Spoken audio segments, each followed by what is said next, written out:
بسم اللہ الرحمن الرحیم ایاک نعبد و ایاک نستعین۔ میں آج اپنے ان سارے پاکستانیوں کا شکریہ ادا کرنا چاہتا ہوں کہ جو آج سڑکوں پہ نکلے، جنہوں نے مظاہرے کیے، پروٹیسٹ کیا، ایک الیکشن کمشنر کے ایک جانبدار فیصلے، ایک سازش کا حصہ بن کے، ایک مافیا کا حصہ بن کے اس نے جو فیصلہ کیا آج، اور جس کی وجہ سے میری قوم سڑکوں پہ نکلی، میں سب کا شکریہ ادا کرنا چاہتا ہوں۔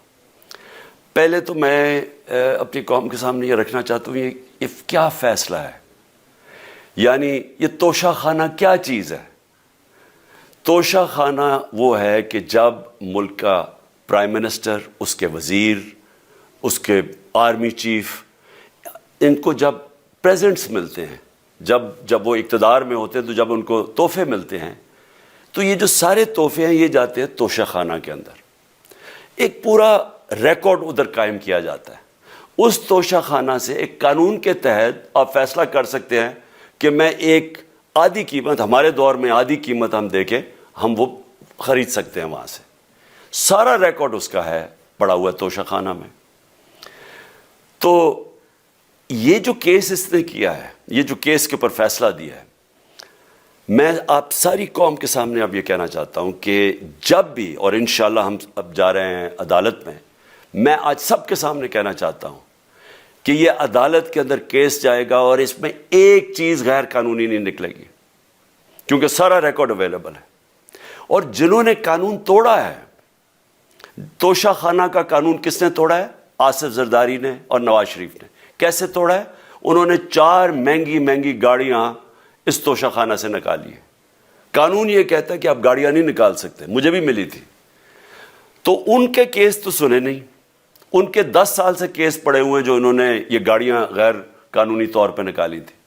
اور وہ جو کہ سارے میرے وکیل نے آج قوم کے سامنے بتایا کہ سارا ریکارڈ اویلیبل ہے، اس کے اوپر اس نے یہ فیصلہ کیا۔ تو پہلے تو ہم جائیں گے انشاءاللہ عدالت میں، لیکن میں اس الیکشن کمشنر کے اوپر اپنی قوم کے سامنے اس کا ذرا اصلیت رکھنا چاہتا ہوں۔ یہ وہ آدمی ہے جو پچھلے 2.5 سال سے ہمارے خلاف فیصلے دے رہا ہے۔ 8 یا 9 دفعہ اس نے ہمارے خلاف فیصلہ دیا، ہم عدالت میں گئے اور عدالت نے اس کے فیصلے اوور ٹرن کر کے ہمارے حق میں فیصلے دیے، کیونکہ اس کے جو فیصلے تھے وہ غیر جانبدار نہیں تھے۔ ہم EVM مشینز کے اوپر کوشش کرتے رہے کہ اس ملک میں صاف اور شفاف الیکشن ہو، 2 سال کوشش کرتے رہے۔ اس الیکشن کمیشن نے پیپلز پارٹی اور نون لیگ کے ساتھ مل کے وہ نہیں ہونے دیا۔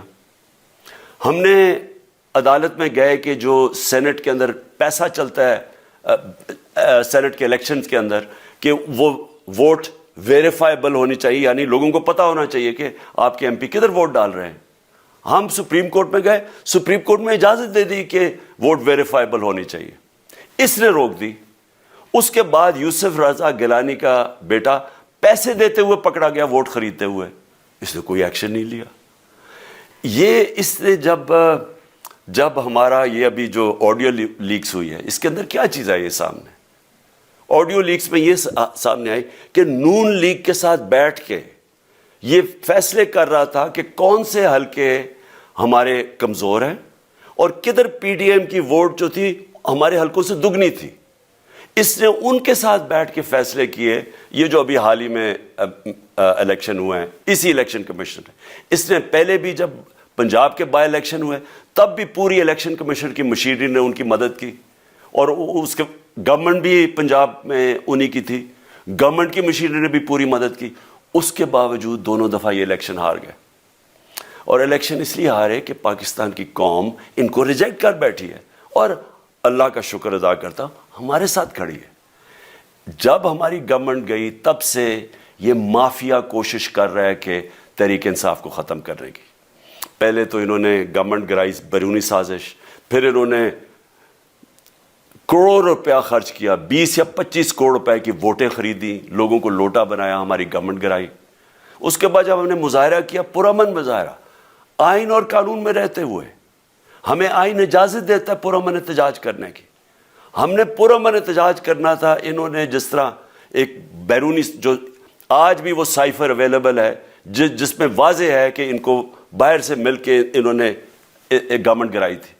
سب کو پتہ ہے سندھ ہاؤس میں 25 کروڑ روپیہ چلا اور گورنمنٹ انہوں نے گرائی. اس کے اوپر مظاہرہ ہم نے کیا 25 مئی کو. انہوں نے جس طرح کا ظلم و تشدد کیا ہمارے اوپر، پاکستان کی تاریخ میں ایسے کبھی نہیں ہوا. عورتوں بچوں کے اوپر دیکھ رہے ہیں فیملیز، انہوں نے شیلنگ کی، گھروں میں گھس گئے رات میں، جو پنجاب پولیس کو انہوں نے استعمال کیا.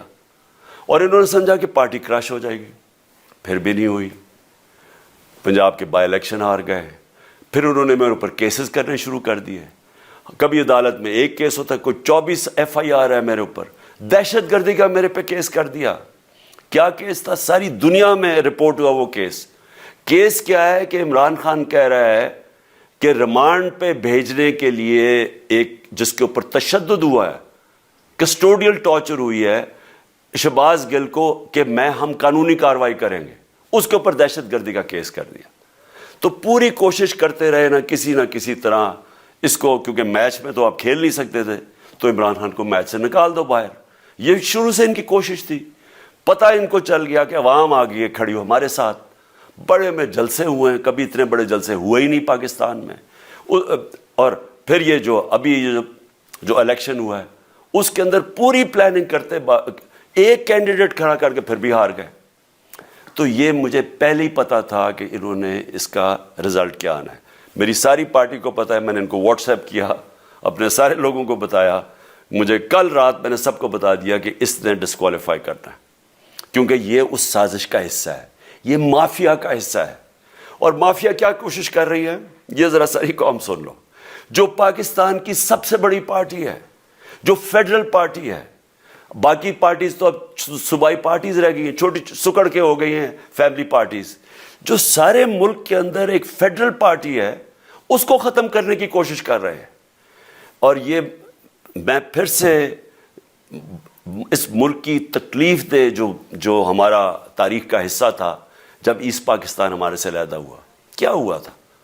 جو پارٹی کو سب سے بڑا مینڈیٹ ملا اسی پارٹی کو ختم کرنے کی کوشش کی. ملک کا جو ہوا وہ تاریخ کا حصہ ہے.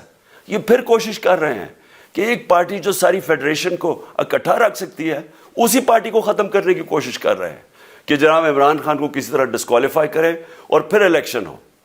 اور پھر مجھے اور نواز شریف کو ایک ہی طرح دکھایا جا رہا ہے کہ اچھا جی عمران خان بھی ڈسکوالیفائی ہو گیا تو نواز شریف بھی ہو گیا. نواز شریف اس ملک کا بڑا مجرم ہے. 30 سال سے چوری کر رہا ہے اس ملک کا پیسہ باہر.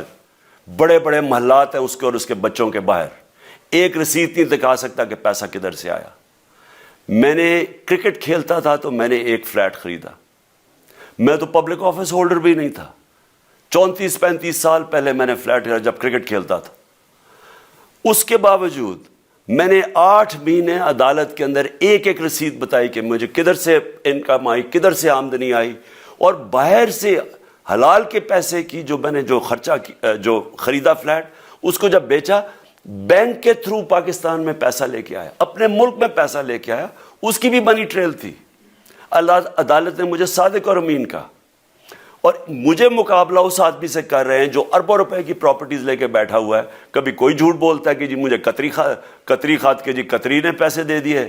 کبھی وہ کہتا ہے یہ ہیں وہ ذرائع، وہ فیل ہو جاتا ہے. وہ بیٹی کہتی ہے میرے لندن تو چھوڑو پاکستان میں کوئی پراپرٹی نہیں ہے، اور پھر پراپرٹی نکلا. یعنی جو بتا ہی نہیں سکتے کہ اس ملک سے باہر اربوں روپے کی پراپرٹیز ہیں، اور اس کو اور میرے ساتھ کر رہے ہیں کہ جی اب دونوں ڈسکوالیفائی ہو گئے. اور جو سب سے شرمناک چیز کیا ہے کہ جس آدمی کی ساری پراپرٹی سب پاکستان سب ڈکلیئرڈ اپنے نام پہ، اس کو ڈسکوالیفائی کر رہے ہیں اور یعنی میچ سے باہر رکھنے کی کوشش کر رہے ہیں. اور کن کو اس ملک میں بچایا جا رہا ہے؟ اس ملک کے بڑے بڑے مجرم جن کے اوپر اربوں روپے کے کیسز ہیں، وہ آ کے پہلے تو ان کو سازش کے تحت ملک پہ بٹھایا جاتا ہے. پھر وہ قانون اسمبلی میں بیٹھ کے نیب کا قانون چینج کرتے ہیں اور 1100 ارب روپے اپنا معاف کروا لیتے ہیں. قوم جب نیچے پسی ہوئی ہے آج مہنگائی میں، بے روزگاری میں، 6 مہینے میں انہوں نے ملک کدھر سے کدھر پہنچا دیا ہے.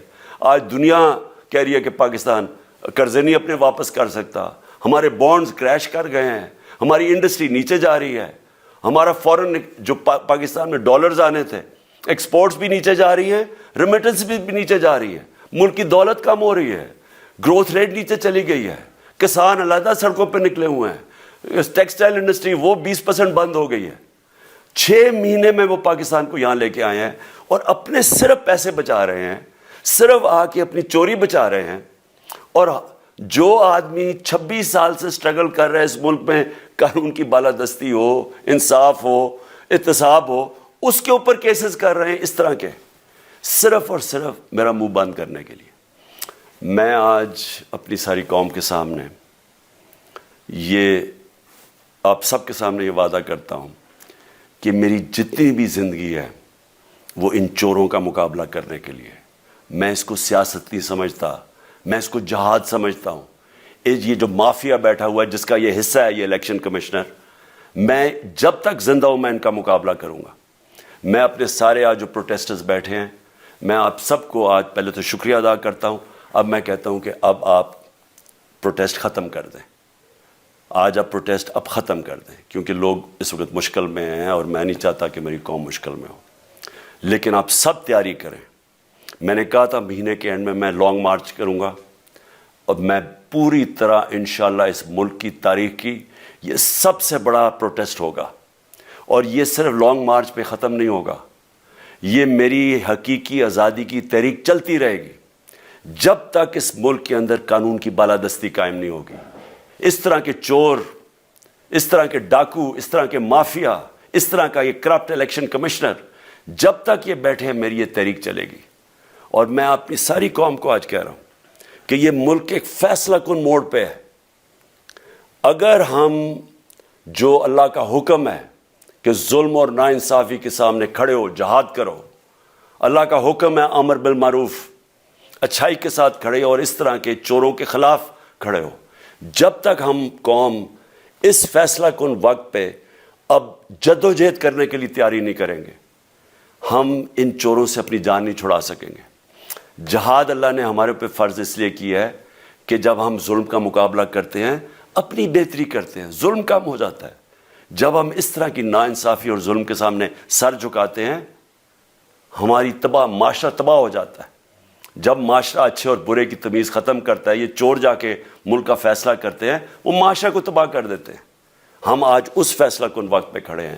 میں آپ کو کال دوں گا, پھر سے میں آپ کو کہوں, اور انشاءاللہ اس ملک کی تاریخ کی یہ سب سے بڑا مظاہرہ ہوگا, یہ سب سے بڑی پروٹیسٹ موومنٹ ہوگی, اور یہ رکے گی نہیں. اب یہ جب تک ہم اس ملک کو حقیقی طور پہ آزاد نہیں کرتے, یہ میری پروٹیسٹ موومنٹ اب چلتی رہے گی.